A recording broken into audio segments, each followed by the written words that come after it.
పురి జగన్నాథ ఆలయం ఇది భారతదేశంలోని అత్యంత ప్రాచీన, పవిత్రమైన మరియు మిస్టీరియస్ ఆలయాల్లో ఒకటి.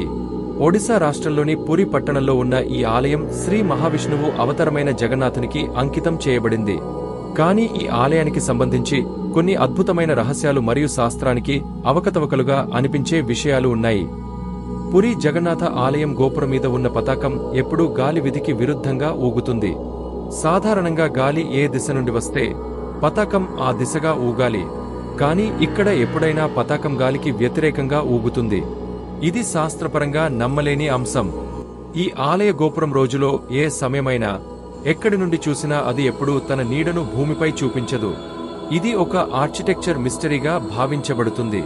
పురి జగన్నాథ ఆలయ ప్రాంగణంపై పక్షులు ఎగరవు. ఒకవేళ ఎగిరినా అవి అక్కడే ఆగిపోతాయి లేదా మళ్లీ వెళ్లిపోతాయి. ఆలయ పరిసర ప్రాంతంలో ఎలాంటి గిడుగు పక్షులు లేకపోవడం వింతగా ఉంది. ఆలయం సముద్రానికి దగ్గరలో ఉండి కూడా ఆలయ ప్రవేశ ద్వారాన్ని దాటి లోపలికి వెళ్లినప్పుడు సముద్రం శబ్దం పూర్తిగా ఆగిపోతుంది. బయట ఉన్నప్పుడు మాత్రం స్పష్టంగా వినిపిస్తుంది. ఇది కూడా విశేషమైన విషయం. ప్రతిరోజు ఆలయంలో 56 బలియం, చప్పన భోగాలు, ప్రసాదం తయారు చేస్తారు. అది ఎంతమంది భక్తులు వచ్చినా సరిపోతుంది. ఎప్పుడూ మిగలదు, తక్కువవదు. గిన్నెలు మట్టి పాత్రలో ఒకదానిమీద ఒకటి ఉంచి వండుతారు. పైభాగంలో ఉన్న పాత్రలో ఆహారం ముందుగా తయారవుతుంది, కింద ఉన్న పాత్రలో తర్వాతగా. ఇది సామాన్య శాస్త్రానికి విరుద్ధం. ఆలయం గోపురంపై ఉన్న నీలచక్రాన్ని మీరు నగరంలోని ఏదైనా ప్రదేశం నుండి చూసినా అది మీ వైపే తిరిగి చూస్తున్నట్టే అనిపిస్తుంది. ఇది ఓమ్ని డైరెక్షనల్ ఇల్యూషన్ అని అంటారు.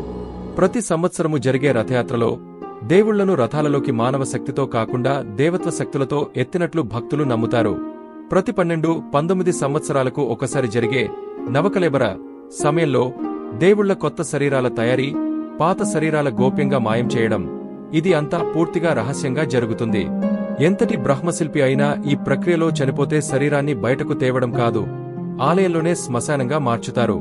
పురి జగన్నాథుని గురించి అనేక పురాణాలు, భక్త కవుల రచనలు ఉన్నాయి. ఈ దేవుడు సహజంగా కళ్ళు పెద్దగా, చేతులు లేని రూపంలో ఉంటాడు. ఇది దివ్యత్వపు స్వరూపం అనే నమ్మకంతో పాటు పరమాత్మ రూపంగా భావించబడుతుంది.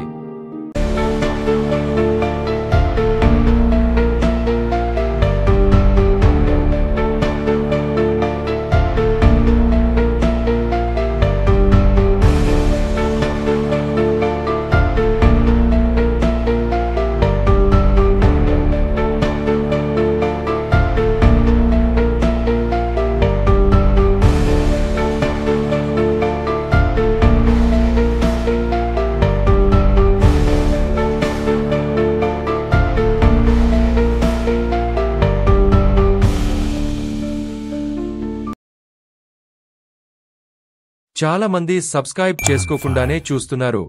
మీరు కొత్త ఇంట్రెస్టింగ్ విషయాలు మిస్ అవ్వకూడదంటే సబ్స్క్రైబ్ చేయండి.